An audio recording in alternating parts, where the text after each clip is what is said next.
अगर आप हमारे चैनल पर में नए हैं तो हमारे चैनल को एक बार लाइक कर लें और सब्सक्राइब ज़रूर कर लें, जिससे कि हमारे चैनल द्वारा प्रसारित किए जा रहे न्यूज़ सबसे पहले आप तक पहुँचे। अगर आपके आस-पास, आपके गाँव, आपके क्षेत्र, आपके शहर की कोई भी समस्या हो, प्रशासनिक अधिकारी, जनप्रतिनिधि या सरकारी किसी भी तंत्र से आपकी कोई शिकायत हो, तो आप पूरा विस्तृत विवरण के साथ आप हमें भेजें। हम आपके जनप्रतिनिधि, प्रशासनिक अधिकारी या संबंधित जो भी अधिकारी होंगे, वहाँ तक आपकी बातों को पहुँचाने का पूरा प्रयास करेंगे और आपकी समस्याओं का समाधान की हम पूरी कोशिश करेंगे।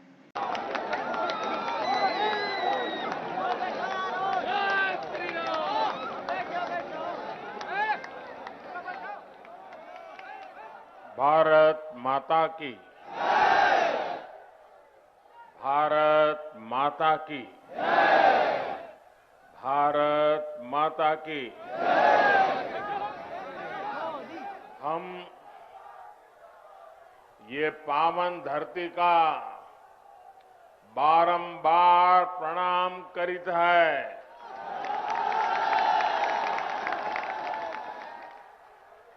आज हमें आदि शक्ति मां पाटेश्वरी की पावन धरती और छोटी काशी के नाम से विख्यात बलरामपुर की धरती पर फिर आवे के मौका मिला। आपसे हमें खूब आशीर्वाद मिला है।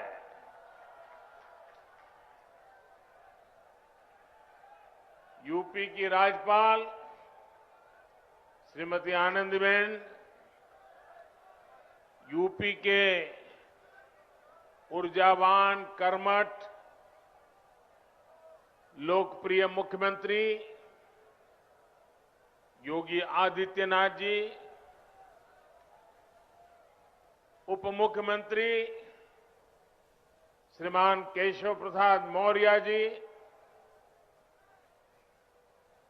केंद्रीय मंत्री गजेंद्र सिंह शेखावत, कौशल किशोर जी, राज्य सरकार में मंत्री महेंद्र सिंह, रमापति शास्त्री, मुकुट बिहारी वर्मा, ब्रजेश पाठक, आशुतोष टंडन, बलदेव ओलाद जी, श्री पलटूराम जी, मंच पर उपस्थित सभी संसद के मेरे साथीगण, सभी आदरणीय विधायकगण, जिला पंचायतों के सदस्य और मेरे प्यारे भाइयों और बहनों,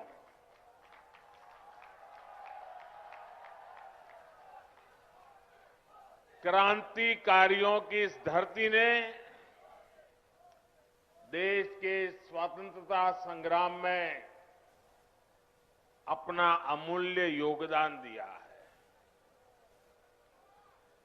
राजा देवी बख्श सिंह, राजा कृष्ण दत्तराम और पृथ्वीपाल सिंह जैसे पराक्रमियों ने अंग्रेजी शासन से लोहा लेने में कोई कसर बाकी नहीं छोड़ी थी। अयोध्या में बन रहे प्रभु श्री राम के भव्य मंदिर की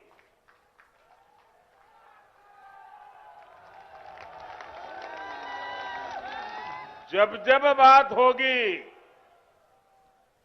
बलरामपुर रियासत के महाराजा पाटेश्वरी प्रसाद सिंह के योगदान का उल्लेख जरूर होगा। बलरामपुर के लोग तो इतने पारखी है कि उन्होंने नानाजी देशमुख और अटल बिहारी वाजपेयी के रूप में दो भारत रत्नों को गढ़ा है, उन्हें संवारा है। साथियों, राष्ट्र निर्माताओं और राष्ट्र रक्षकों की इस धरती से मैं आज देश के उन सभी वीर योद्धाओं को भी श्रद्धांजलि दे रहा हूं जिनका 8 दिसंबर को हेलीकॉप्टर हादसे में निधन हो गया। भारत के पहले chief of defence staff general Bipin Rawat ji का जाना हर भारत प्रेमी के लिए, हर राष्ट्र भक्त के लिए बहुत बड़ी क्षति है। जनरल बिपिन रावत जी जितने जांबाज थे, देश की सेनाओं को आत्मनिर्भर बनाने के लिए जितनी मेहनत करते थे, पूरा देश उसका साक्षी रहा है। एक सैनिक सिर्फ उसी समय तक सैनिक नहीं रहता जितने दिन वो सेना में रहता है। उसका पूरा जीवन एक योद्धा की तरह होता है। अनुशासन, देश की आन बान शान के लिए वो हर पल समर्पित होता है। गीता में कहा गया है, नैनम छिदन्ति शस्त्राणि नैनम दहति पावकः, ना शस्त्र उसे छिन्न भिन्न कर सकते हैं, ना अग्नि उसे जला सकती है।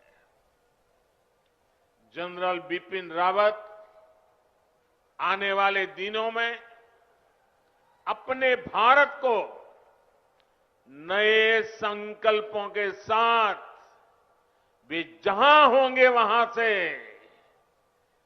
भारत को आगे बढ़ते हुए देखेंगे। देश की सीमाओं की सुरक्षा बढ़ाने का काम, बॉर्डर इंफ्रास्ट्रक्चर को मजबूत करने का काम, देश की सेनाओं को आत्मनिर्भर बनाने का अभियान, तीनों सेनाओं में तालमेल सुदृढ़ करने का अभियान, ऐसे अनेक काम तेजी से आगे बढ़ता रहेगा। भारत दुख में है, लेकिन दर्द सहते हुए भी हम ना अपनी गति रोकते हैं और ना ही हमारी प्रगति। भारत रुकेगा नहीं, भारत थमेगा नहीं। हम भारतीय मिलकर और मेहनत करेंगे। देश के भीतर और देश के बाहर बैठी हर चुनौती का मुकाबला करेंगे। भारत को और शक्तिशाली और समृद्ध बनाएंगे। साथियों, यूपी के सपूत देवरिया के रहने वाले ग्रुप कैप्टन वरुण सिंह जी का जीवन बचाने के लिए डॉक्टर जी जान से लगे हुए हैं। मैं मां पाटेश्वरी से उनके जीवन की रक्षा की प्रार्थना करता हूं। देश आज वरुण सिंह जी के परिवार के साथ है। जिन वीरों को हमने खोया है, उनके परिवारों के साथ है। भाई और बहनों, राष्ट्र प्रथम की भावना को सर्वोपरि रखते हुए देश आज हर वो काम कर रहा है जो 21वीं सदी में हमें नई ऊंचाई पर ले जाए। देश के विकास के लिए ये भी बहुत जरूरी है कि पानी की कमी कभी बाधा न बने। इसलिए देश की नदियों के जल के सदुपयोग हो, किसानों के खेत तक पर्याप्त पानी पहुंचे, ये सरकार की सर्वोच्च प्राथमिकताओं में से एक है। सरयू नहर राष्ट्रीय परियोजना का पूरा होना इस बात का सबूत है कि जब सोच ईमानदार होती है तो काम भी दमदार होता है।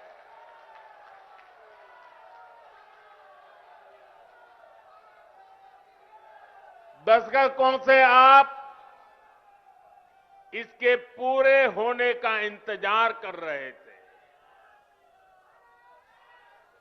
घाघरा, सरयू, राप्ती, बाणगंगा और रोहिणी की जल शक्ति अब इस क्षेत्र में समृद्धि का नया दौर लेकर आने वाली है। बलरामपुर के साथ साथ बहराइच, गोंडा, श्रावस्ती, सिद्धार्थनगर, बस्ती, गोरखपुर, महाराजगंज और कुशीनगर के सभी साथियों को, लाखों मेरे किसान भाइयों बहनों को आज हृदय से बहुत बहुत बधाई देता।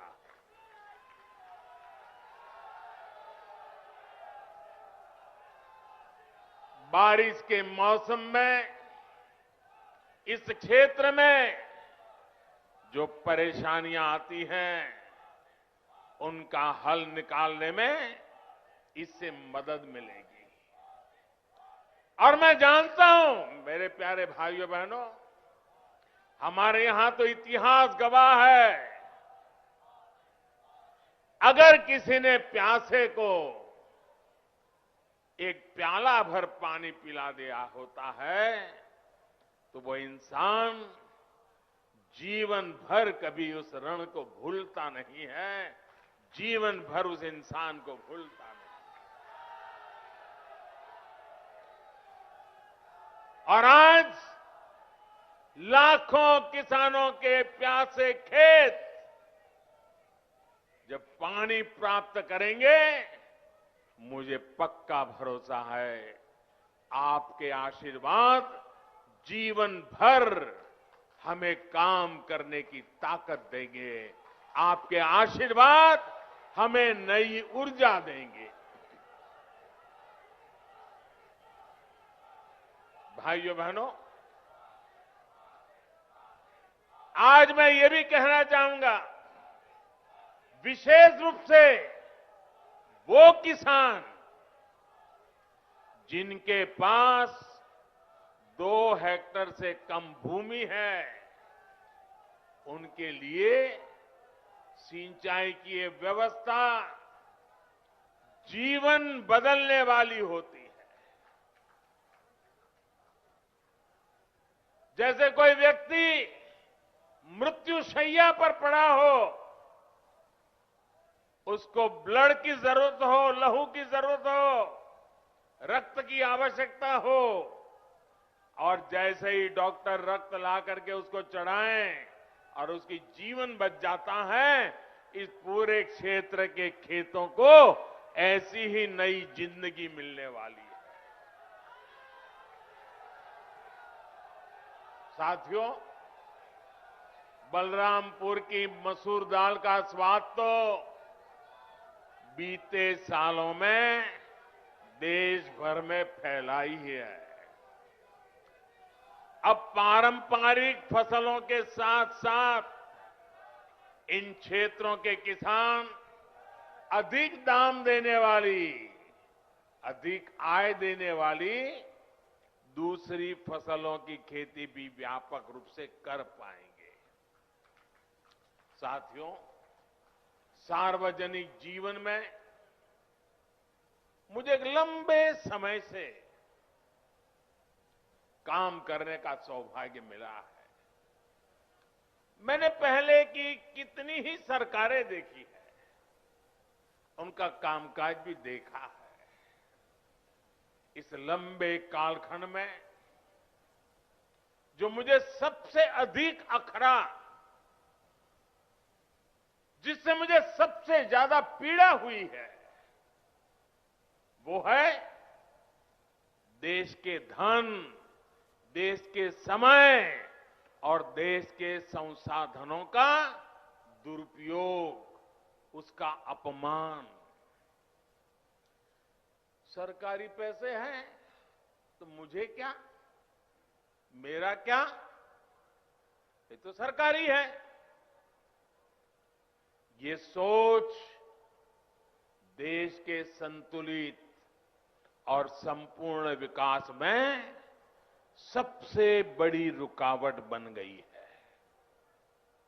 इसी सोच ने सरयू नहर परियोजना को लटकाया भी भटकाया भी। आज से करीब 50 साल पहले इस पर काम शुरू हुआ था। आप सोचिए 50 साल के बाद आज इसका काम पूरा हो रहा है। जब इस परियोजना पर काम शुरू हुआ था,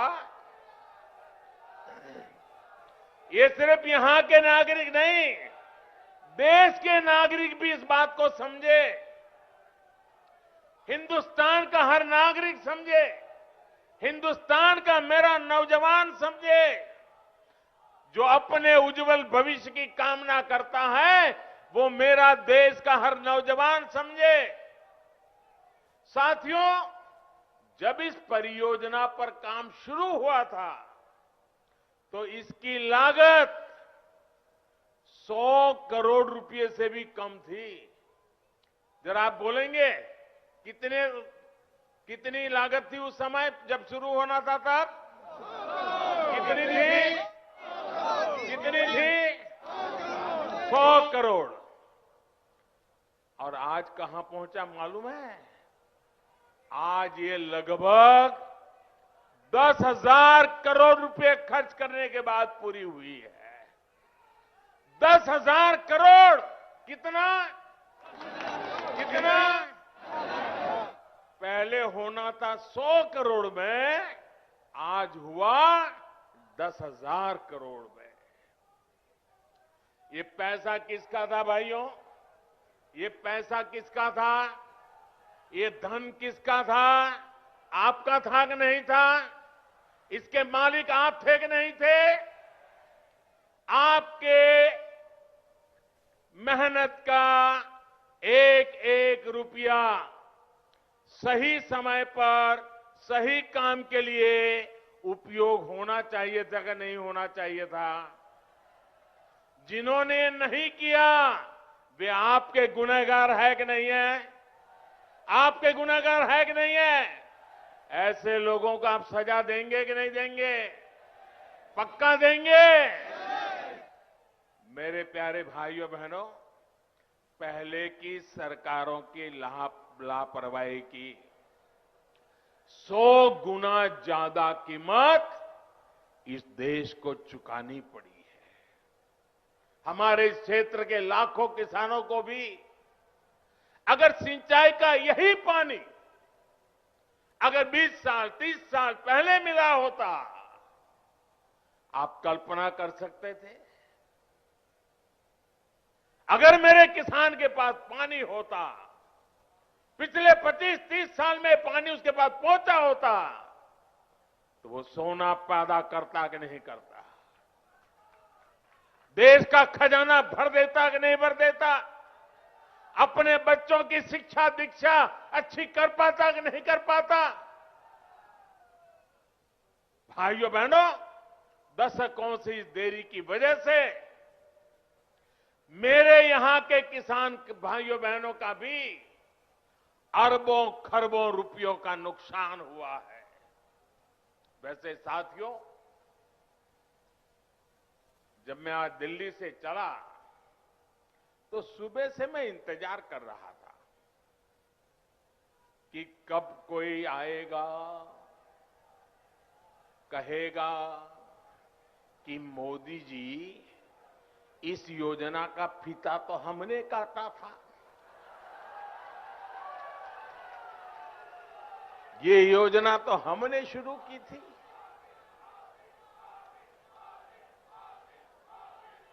कुछ लोग हैं जिनकी आदत है ऐसा कहने की। हो सकता है बचपन में इस योजना का फीता भी उन्होंने ही काटा हो। साथियों, कुछ लोगों की प्राथमिकता फीता काटना है, हम लोगों की प्राथमिकता योजनाओं को समय पर पूरा करना है।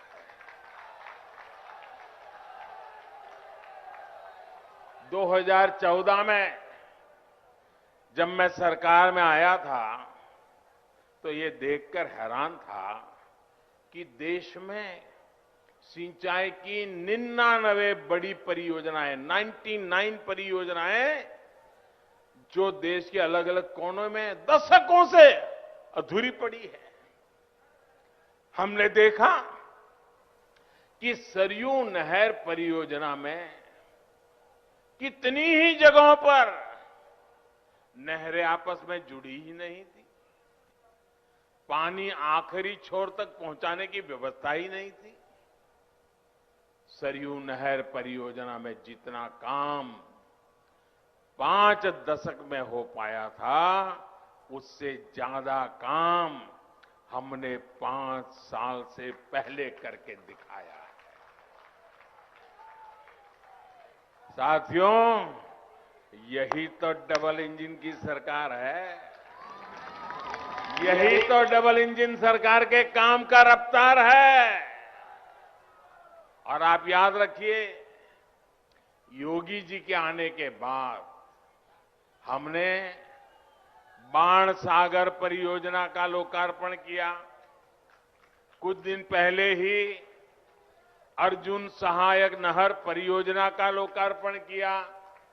इसी हफ्ते गोरखपुर में जो फर्टिलाइजर कारखाने और एम्स का लोकार्पण किया गया, उनका भी बरसों से इंतजार हो रहा था। कुशीनगर इंटरनेशनल एयरपोर्ट की भी फाइलें बरसों से चल रही थी, लेकिन इस एयरपोर्ट को भी शुरू करवाने का काम डबल इंजन की सरकार ने ही किया है। साथियों, हमारी सरकार किस तरह बरसों पुराने सपनों को साकार कर रही है, इसका एक और उदाहरण केन बेतवा लिंक परियोजना भी है। सालों से इस परियोजना की मांग हो रही थी। अभी 2-3 दिन पहले ही कैबिनेट ने इस परियोजना को स्वीकृति दे दी है और इस पर 45,000 करोड़ रुपए खर्च किए जाएंगे। ये उत्तर प्रदेश को इतनी बड़ी सौगात मिल रही है, 45,000 करोड़ रुपए खर्च किए जाएंगे। ये परियोजना बुंदेलखंड को जल संकट से मुक्ति दिलाने में बड़ी भूमिका निभाएगी। भाइयों और बहनों, आज देश में आजादी के बाद पहली ऐसी सरकार है जो छोटे किसानों की सूद ले रही है।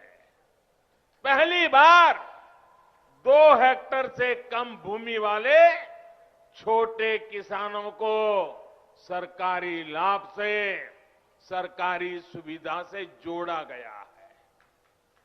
बीज से लेकर बाजार तक, खेत से लेकर खलिहान तक उनकी हर तरह से मदद की जा रही है। इन छोटे किसानों के बैंक खातों में पीएम किसान सम्मान निधि के हजारों करोड़ रुपए सीधे भेजे जा रहे हैं। उनकी आय बढ़ाने के लिए उन्हें खेती से जुड़े अन्य विकल्पों की तरफ भी प्रेरित किया जा रहा है। ऐसे विकल्प जिसमें बहुत बड़ी जमीन की उतनी जरूरत नहीं पड़ती, उन्हें इसका मार्ग दिखाया जा रहा है। इसी सोच के साथ पशुपालन हो, मधुमक्खी पालन हो या फिर मछली पालन, इनके लिए राष्ट्रीय स्तर नई योजनाएं शुरू की गई है। आज भारत दूध उत्पादन के मामले में दुनिया में अग्रणी है ही। लेकिन आपको जानकर के खुशी होगी, आज हम शहद, हनी, मधु, आज हम शहद निर्यातक के रूप में भी विश्व में अपना स्थान बना रहे हैं। हमारी सरकार के प्रयासों की वजह से बीते 7 वर्षों में शहद का निर्यात बढ़कर करीब करीब 2 गुना हो गया है और इससे किसानों की 700 करोड़ रुपए से ज्यादा की कमाई हुई है। भाइयों और बहनों, किसान की आय बढ़ाने का एक और विकल्प बायोफ्यूल भी है। हम खाड़ी का तेल से चलाते थे, अब हम झाड़ी का तेल भी लेकर के आ रहे हैं। बायोफ्यूल की अनेक फैक्ट्रियां यूपी में बनाई जा रही हैं।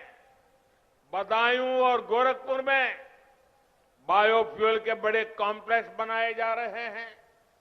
यहां पास में गोंडा में भी इथेनॉल का एक बड़ा प्लांट बन रहा है। इसका लाभ इस क्षेत्र के बहुत से किसानों को होगा। गन्ने से इथेनॉल बनाने के अभियान में भी यूपी अग्रणी भूमिका की ओर बढ़ रहा है। बीते 4.5 साल में लगभग 12,000 करोड़ रुपए का इथेनॉल यूपी से खरीदा गया है। योगी जी की सरकार जब से आई है, तब से गन्ने के भुगतान में भी बहुत तेजी आई है।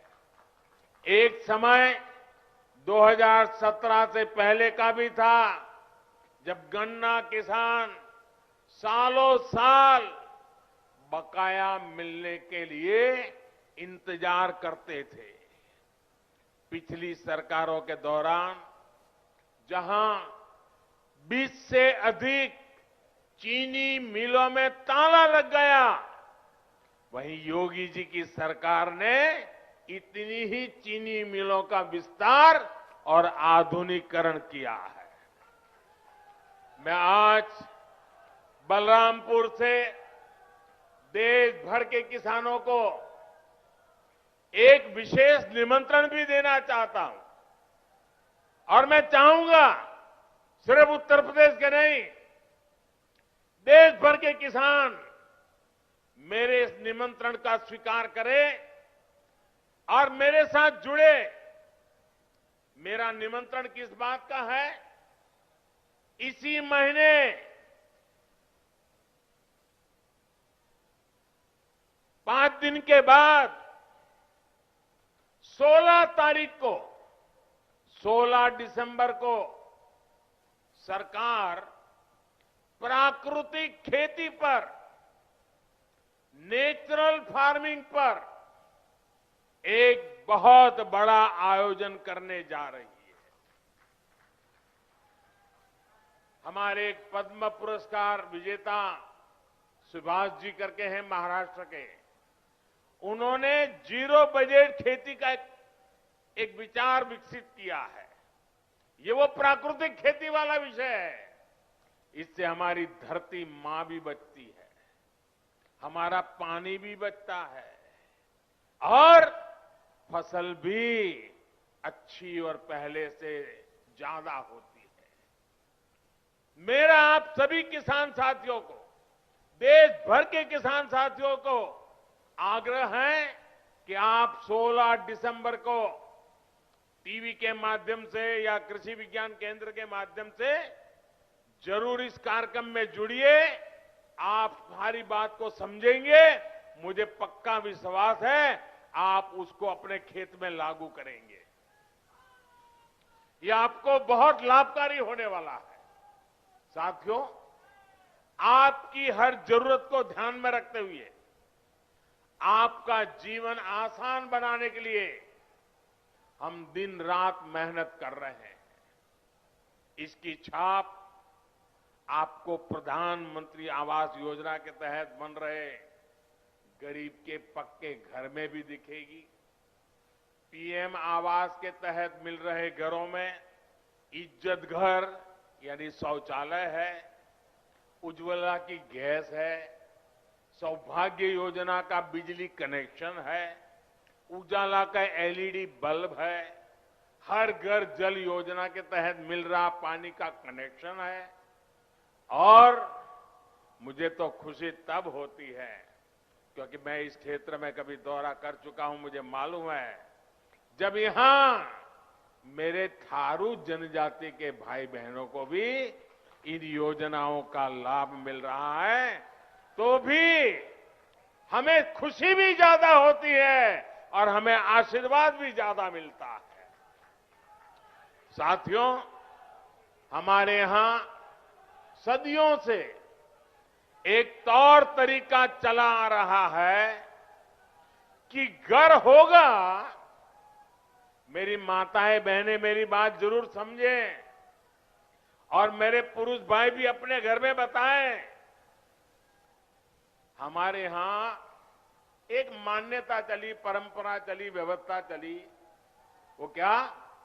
घर होगा तो पुरुष के नाम, दुकान होगी तो पुरुष के नाम, गाड़ी होगी तो पुरुष के नाम, खेत होगा तो पुरुष के नाम।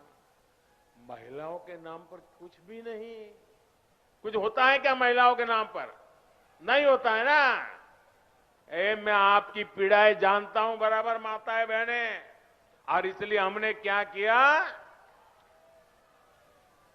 मुझे खुशी है हमने क्या किया, पीएम आवास योजना के तहत जो घर बन रहे हैं ना, ज्यादातर घरों का मालिकाना हक हमने हमारी माताओं, बहनों, बेटियों को दे दिया है। इस वजह से देश में ऐसी बहनों की संख्या में बहुत अधिक वृद्धि हुई है जिनके अपने नाम पर कम से कम एक प्रॉपर्टी तो है। डबल इंजन की सरकार के प्रयासों से यूपी के 30 लाख से अधिक गरीब परिवारों को पक्का घर मिल चुका है।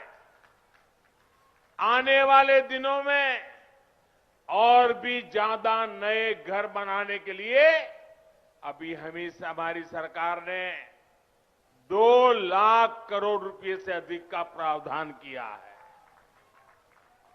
यानी जिनको अभी तक पक्के घर नहीं मिले उन्हें आने वाले समय में भी जरूर मिलेंगे। साथियों, जब सरकार संवेदनशील हो, गरीबों की सुनती हो, उनका दुख दर्द समझती हो तो फर्क आता ही है। आता है कि नहीं आता है? फर्क आता है कि नहीं आता है? फर्क आता है कि नहीं आता है? अभी देश 100 साल में आई सबसे बड़ी महामारी से लड़ रहा है। कोरोना आने के बाद हर कोई यही सोच रहा था कि क्या होगा, कैसे होगा। हर किसी ने कम अधिक मात्रा में कोरोना की वजह से कष्ट सहा। लेकिन साथियों, इस कोरोना काल में हमने पूरी ईमानदारी से प्रयास किया है कि कोई गरीब भूखा न सोए। और अभी इसलिए पीएम गरीब कल्याण अन्न योजना के तहत मिल रहे मुफ्त राशन के अभियान को होली से आगे तक बढ़ा दिया गया है। गरीबों को मुफ्त राशन पर सरकार 2,60,000 करोड़ रुपए उससे भी ज्यादा खर्च कर रही है। भाई और बहनों, पहले जो सरकार में थे, आप जानते हैं ना, अच्छी तरह जानते हैं ना, पहले जो सरकार में थे वो माफिया को संरक्षण देते थे। आज योगी जी की सरकार माफिया की सफाई में जुटी है।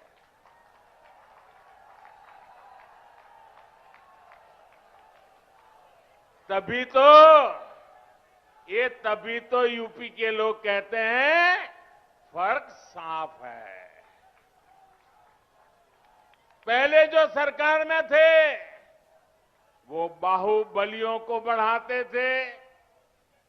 आज योगी जी की सरकार गरीब, दलित, पिछड़े और आदिवासी सभी को सशक्त करने में जुटी है। तभी तो यूपी के लोग कहते हैं फर्क साफ है। पहले जो सरकार में थे वो यहां जमीनों पर अवैध कब्जे करवाते थे। आज ऐसे माफियाओं पर जुर्माना लग रहा है, बुलडोजर चल रहा है। तभी तो यूपी के लोग कहते हैं फर्क साफ है। पहले यूपी की बेटियां घर से निकलने से 100 बार सोचने के लिए मजबूर थी। आज अपराधी गलत काम से पहले 100 बार सोचता है। तभी तो यूपी के लोग कहते हैं फर्क साफ है। पहले बेटियां घर में दुबक कर रहने को मजबूर थी। अब यूपी के अपराधी जेल में दुबकते हैं। तभी तो कहते हैं फर्क साफ है। साथियों, आज मैं एक और योजना के बारे में जरूर बताना चाहता हूं जो यूपी के लोगों की बहुत मदद करने वाली है। और ये योजना है स्वामित्व योजना। स्वामित्व योजना के तहत आज गांवों में प्रॉपर्टी की मैपिंग कराकर घरों के, खेतों के मालिकाना हक के कागज लोगों को दिए जा रहे हैं। ये अभियान कुछ ही समय में यूपी के हर गांव तक पहुंचने वाला है।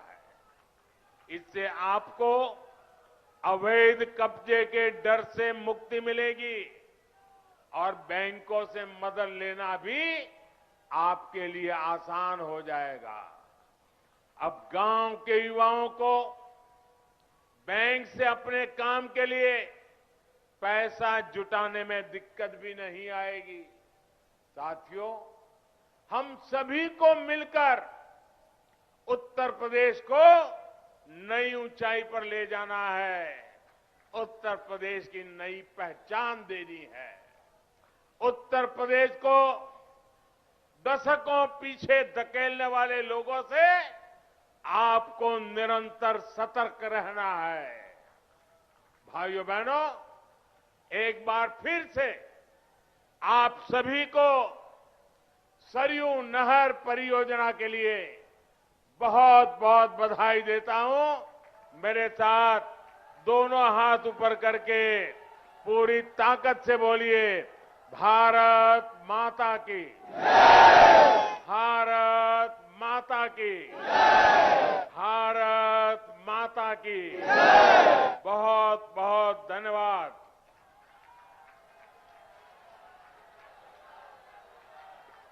बहुत बहुत धन्यवाद माननीय। PSA लैब न्यूज से मैं हूँ आपके साथ संपादक अशोक कुमार झा। हम फिर मिलेंगे आपसे बेहतरीन और ताजा खबरों के साथ। नमस्कार।